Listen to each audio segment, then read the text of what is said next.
अस्सलाम वालेकुम दोस्तों, इन साइड पे मौसम फ़खर में खुशामदीद जनाब। जो ताकतें हैं वो हरकत में आ गई हैं और इस हद तक हरकत में आ गई हैं कि जनाब पाकिस्तान की जेल के अंदर मौजूद कुछ लोगों को, तकरीबन 16 के करीब लोगों को फ़ौजी आए, गाड़ी उन्होंने जनाब खड़ी की जेल के दरवाजे के बाहर और जाकर सुपरिटेंडेंट से कहते हैं जनाब साढ़े बंदे साढ़े हवाले करो। और उसके बाद जो अमला है वो मुंह देखता रह गया, क्योंकि मामला है जिना हाउस का और कोर्ट कमांडर हाउस के ऊपर हमले का और उसको नजर आतिश करने का, जिसके ऊपर पाकिस्तान की फ़ौज किसी भी तरीके से पीछे हटने के लिए तैयार नहीं है। और ये मामला अपने ही अंदर बहुत ही ज़्यादा अहमियत का हामिल है, क्योंकि ये इस सिमत की तरफ इशारा कर गया कि जनाब वो नहीं है, वो गाना बड़ा मशहूर था, वो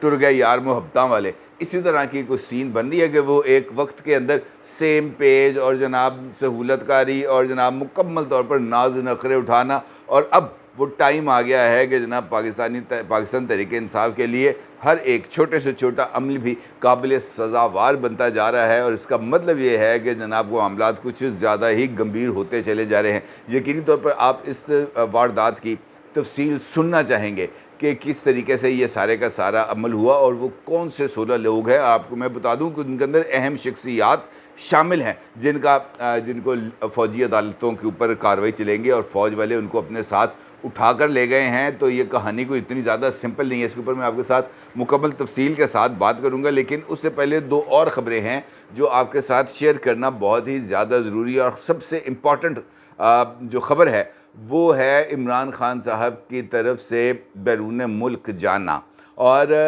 इमरान खान के लिए उनकी जमात की तरफ से ही, यानी जो बाकी मानदा रह गई है, कुछ चार टोटरू जो रह गए हैं, वो अब इमरान खान के ऊपर दबाव बढ़ा रहे हैं कि जनाब सानू तुसी ज़रूर तलवा के छड़ना है। अगर आपके पास ये वाला ऑप्शन मौजूद है कि आप मुल्क से बाहर चले जाएं, तो आप मुल्क से बाहर चले क्यों नहीं जाते? देखिए, नवाज शरीफ भी तो मुल्क से बाहर गए थे, बेनज़ीर भुट्टो साहब भी तो मुल्क से बाहर गई थी। और अगर आप मुल्क से बाहर चले जाएंगे तो हो सकता है कि लोगों का रांझा राज़ी हो जाए और वो ये समझें कि जनाब हम जीत गए हैं। और आप सियासतदान के लिए थोड़ा सा वक्त मुश्किल ज़रूर होता है, लेकिन उसके पास वापसी के इम्कानात बहुत ही ज़्यादा मौजूद होते हैं। जैसे नवाज शरीफ साहब हैं, नवाज शरीफ साहब मुल्क के बाहर बैठ कर भी इस वक्त जो पाकिस्तान के ऊपर अगर कहा जाए तो वो राज करें, इसके अंदर कोई दो राय नहीं। उनका भाई यहाँ पर वज़ीर आज़म है, समझे कि नवाज शरीफ वज़ीर आज़म है। लेकिन अहम सवाल ये है कि इमरान खान किधर जाएँ। मैं ये बात तो बहुत सारे लोगों को पता ही नहीं है ना कि जनाब इमरान खान के पास, नवाज शरीफ साहब के पास तो कुछ ऑप्शंस मौजूद थे, बेनज़ीर भुट्टो साहब के पास कुछ ऑप्शन मौजूद थे, इमरान खान के पास कौन सा ऑप्शन है? क्या इमरान खान लंदन जा सकते हैं? क्या इमरान खान साहब यूरोप जा सकते हैं? क्या इमरान खान अमेरिका जा सकते हैं? और इस सवाल का जवाब है एब्सोल्युटली नॉट। अमेरिका जाएंगे तो टेरियन वाला केस अभी तक वहाँ पर पेंडिंग पड़ा हुआ है और टेरियन वाले केस के अंदर इमरान खान साहब को नप लिया जाएगा। और ना सिर्फ नपा जाएगा बल्कि ये सारा अरसा जहाँ पर इमरान खान साहब इस मुकदमे की कार्रवाई के लिए, इस मुकदमे की पैरवी के लिए पेश नहीं हुए थे, वहाँ पर ख़ास तौर पर इमरान खान की अच्छी खासी आर्म ट्विस्टिंग की जाएगी और अच्छा खासा उनके ऊपर जुर्माना भी हो सकता है। बरतानिया में अगरचे उनका साबिक ससुराल और ख़ुद इमरान खान साहब की औलाद, बल्कि मैं ये कहूँगा तीनों औलादें मौजूद हैं, तो देखने में बरतानिया इमरान खान साहब के लिए एक फ़ीज़ेबल ऑप्शन लगता है। लेकिन बरतानिया भी इमरान खान साहब के लिए एक फ़ीज़ेबल ऑप्शन इस वजह से नहीं है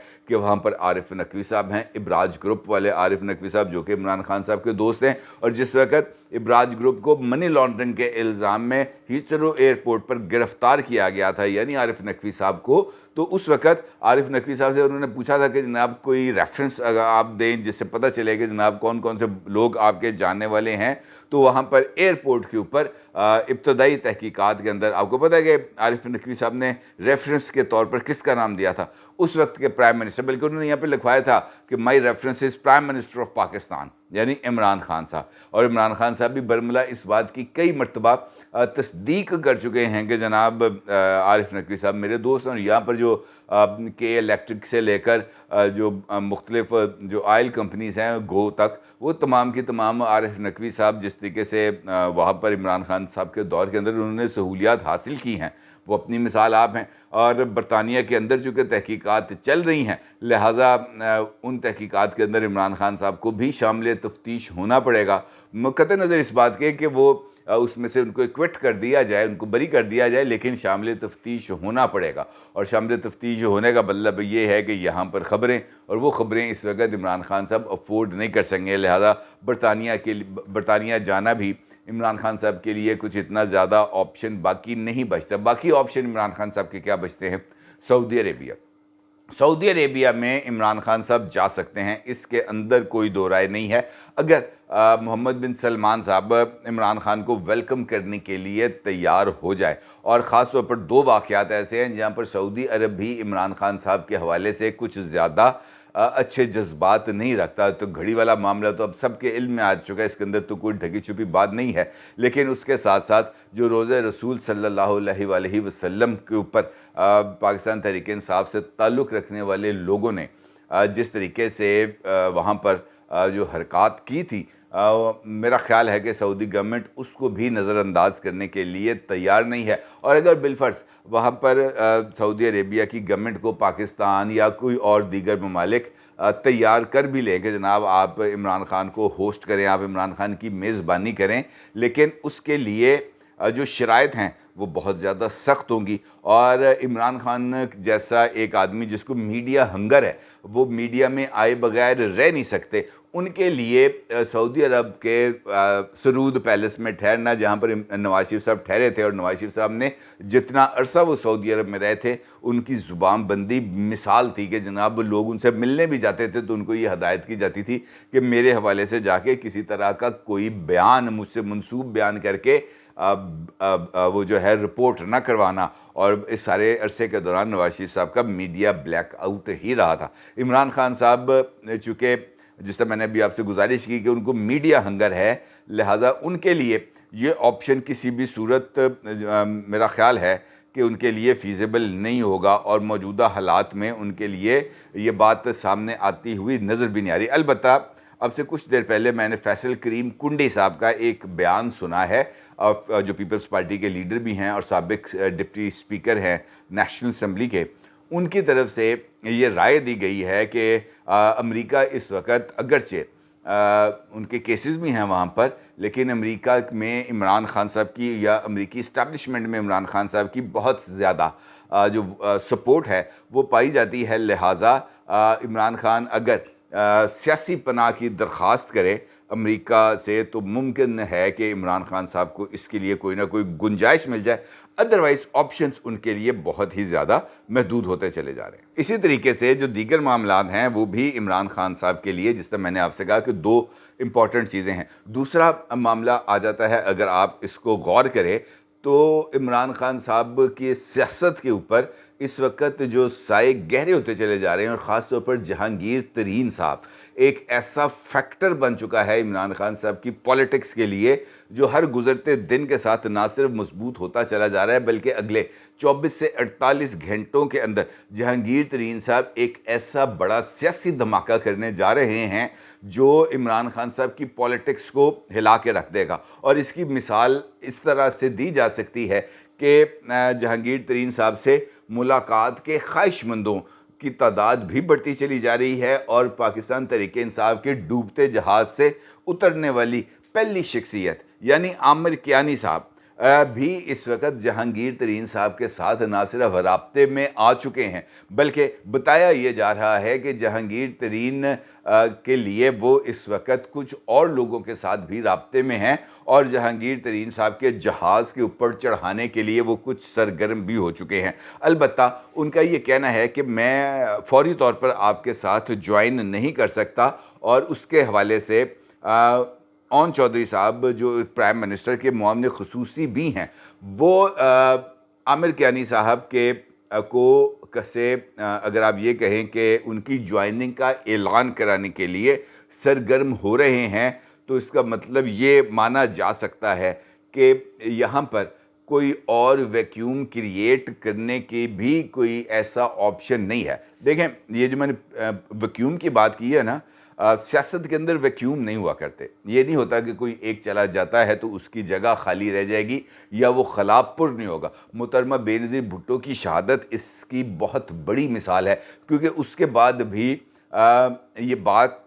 ज़ेर गर्दिश थी, बल्कि इस्टेब्लिशमेंट के हलकों में भी ये बात ज़ेर गर्दिश थी कि क्या हम पूरे का पूरा पाकिस्तान नवाज शरीफ की झोली में डाल दें। और फिर इसी गुफ्तगू के दौरान, चूँकि पीपल्स पार्टी के ऊपर इस्टेब्लिशमेंट रिलाय करने के लिए तैयार नहीं थी, इसीलिए प्रोजेक्ट इमरान खान की फ़ाइल जो ज़ियाउल हक के दौर से किसी रिकॉर्ड रूम में पड़ी हुई थी, उस फाइल को दोबारा निकाला गया, उसके ऊपर कपड़ा शपड़ा मारा गया और फिर ये फ़ाइल जो है ये जो है जनरल शुजा पाशा साहब के हाथ लगी। और फिर जनरल शुजा पाशा साहब ने इस फाइल के ऊपर काम का आगाज़ किया ताकि ये वैक्यूम ना बने और नवाज शरीफ इस वैक्यूम को खा ना जाए। लिहाजा इस मरतबा भी जहांगीर तरीन साहब के एक्टिव होने और उनकी तरफ से सियासत में दोबारा इन होने और पीटीआई के लोगों को ही अपने साथ इंगेज करने से मुझे इस तरह के चीज़ नज़र आ रही है कि इस मरतबा इमरान खान के सियासत से आउट होने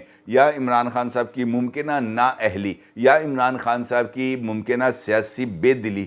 का नतीजा ये निकलेगा कि लोग पीटीआई के जहांगीर तरीन की तरफ स्विच कर जाएंगे। लिहाजा पंजाब के अंदर वो वैक्यूम आपको कुछ ज़्यादा गहरा होता हुआ नज़र नहीं आएगा। और इसका मतलब ये नहीं है कि जहांगीर तरीन साहब एक क्राउड पुलर नहीं है। क्राउड पुलर अमूमी तौर पर आहिस्ता आहिस्ता लोग डेवलप होते हैं। इमरान खान भी Aahista Aahista crowd puller develop हुए थे और फिर लाहौर में मीनार पाकिस्तान पर होने वाले जलसे ने इमरान खान की पूरी सियासत का रुख तब्दील कर दिया था। और फिर उसके बाद जो दीगर चीज़ें थीं वो इमरान खान के लिए ठीक होना शुरू हो गई थी और ऐसा होता हुआ अब भी नज़र आ रहा है कि जहांगीर तरीन के लिए शायद मैं कह रहा हूँ, लफ्ज़ में शायद इस्तेमाल कर रहा हूँ कि वैसा ही को बंदोबस्त है जैसा शायद माजी में हुआ था। लिहाजा ये वैक्यूम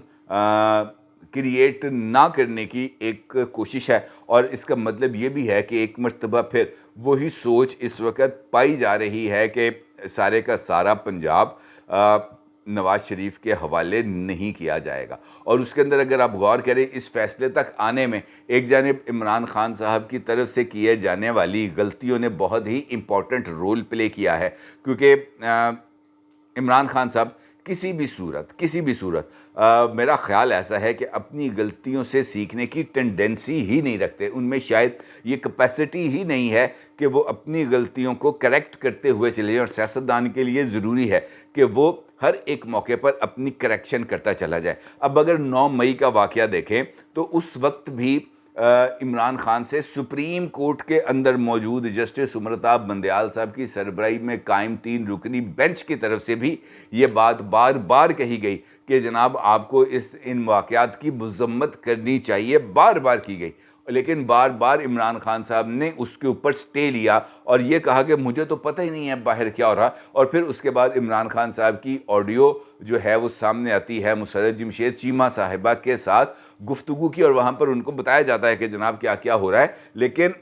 जो इमरान खान साहब हैं उनका अदालत के अंदर स्टैंस ही कुछ और होता है। अभी फ़याज़ुल हसन चौहान साहब ने एक नई कहानी खोली है और उन्होंने एक मरतबा फिर इस बात का इजहार किया है कि 9 मई के बाद इमरान खान का माइंड सेट क्या था। और उनका ये कहना है कि ये जो वाक़यात थे वो अपनी जगह पर दुखी थे, लेकिन जो टर्निंग पॉइंट बना था वो इमरान खान साहब की 13 मई को होने वाली एक जूम मीटिंग बनी थी। और इस जूम मीटिंग में इमरान खान साहब की तरफ से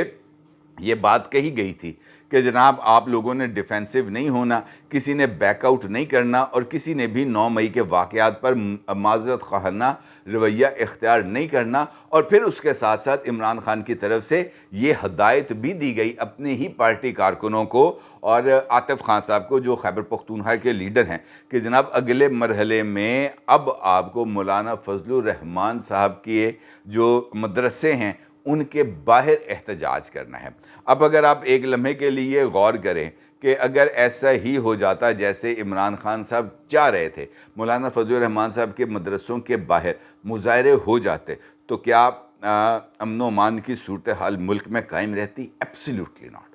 मुमकिन ही नहीं है कि ऐसा होता, क्योंकि मौलाना फजलुर रहमान इस वक्त जिस हद तक अग्रेसिव हो चुके हैं उनके लिए भी इस सूरत हाल से पीछे हटना मुमकिन नहीं था। और फिर जैसे इमरान खान साहब को मुख्तलिफ लोगों की तरफ से ये बताया गया कि बैन वाक़यात भी मज़म्मत कर लो, तो फिर उनकी तरफ से जो मजम्मत आई वो यही थी कि वो कौन पाकिस्तानी होगा जो इन वाक़यात की मजम्मत करे। स्ट्रेट फॉरवर्डली इमरान खान साहब ने इसकी भी मजम्मत नहीं की और फिर अब नतीजा ये निकल रहा है कि वो आर्टिकल 245 के तहत सुप्रीम कोर्ट आर्टिकल 245 को सुप्रीम कोर्ट में जाकर ना सिर्फ चैलेंज कर रहे हैं बल्कि ये कह रहे हैं कि फ़ौजी अदालतों में की जाने वाली कार्रवाई को रुकवाया जाए। और दूसरी जानिब फ़ौजी अदालतों में होने वाली कार्रवाइयाँ ना सिर्फ आगे बढ़ती चली जा रही हैं बल्कि अब तो जेल से भी 16 पीटीआई के लीडर्स और कारकुनों को कमांडर के ना सिर्फ हवाले कर दिया गया, कमांडिंग ऑफिसर के हवाले कर दिया गया है, बल्कि अब तो उनके ख़िलाफ़ कार्रवाइयाँ भी शुरू हो गई होंगी। और लाहौर की इंसदाद दहशत गर्दी की अदालत ने तोड़ फोड़ जलाओ गिराओ के मुकदमे में आर्मी एक्ट के तहत ट्रायल करने के लिए भी 16 मुल्ज़मान को ये जो उनके पास जो चार्जेस थे उससे निकाल कर जो कमांडिंग ऑफिसर है उनके हवाले कर दिया। और यहाँ पे मैं आपको बताऊँ कि इन तमाम लोगों में लाहौर के एक जमात इस्लामी के साबिक MNA मियाँ उस्मान साहब के साहबजादे मियाँ अकरम उस्मान भी शामिल हैं जिनको फ़ौज के हवाले किया गया है। और जिन लोगों को जो है वो कमांडिंग ऑफिसर के हवाले किया गया है जेल से, उनमें जो लोग शामिल हैं वो तमाम के तमाम पीटीआई के कारकुनान हैं और वो सब के सब जो लोग हैं वो इन्हीं वारदातों के अंदर मुलव्वस रहे हैं जो पहले जिनका मैं अभी आपके साथ ज़िक्र कर चुका हूँ कि वो जो लोग हैं वो तमाम के तमाम ये जो वारदातें हैं उनके अंदर मुलव्वस रहे हैं। लिहाजा किसी के लिए भी अब जो बचने के इम्कानात हैं वो बहुत ही ज़्यादा महदूद होते चले जा रहे हैं। लिहाजा इमरान खान साहब की तरफ से ये जो कोशिश की जा रही है कि वो किसी न किसी तरीके से अपने कारकुनान की गर्दन को बचवा सके इस मर्तबा या अपने पार्टी लीडर्स की गर्दन को बचा सकें, तो वो मुझे इस मर्तबा होता हुआ कुछ ज़्यादा महसूस नहीं हो रहा। क्योंकि आज भी जो एजाज़ चौधरी साहब हैं या महमूद रशीद साहब हैं उनकी भी ज़मानतें जो है वो नहीं हो सकें और कईयों को जो है रिहाई के ऑर्डर्स के बाद दोबारा गिरफ़्तार कर लिया गया है। लिहाजा जो ऑप्शंस हैं या जो इंडिकेटर्स हैं वो तमाम के तमाम इसी सिमत की तरफ इशारा कर रहे हैं कि नहीं पायन पैरियों ने तड़ना। अपनी राय को ज़रूर इज़हार कीजिएगा। आपका बहुत शुक्रिया। अल्लाह हाफ़िज़।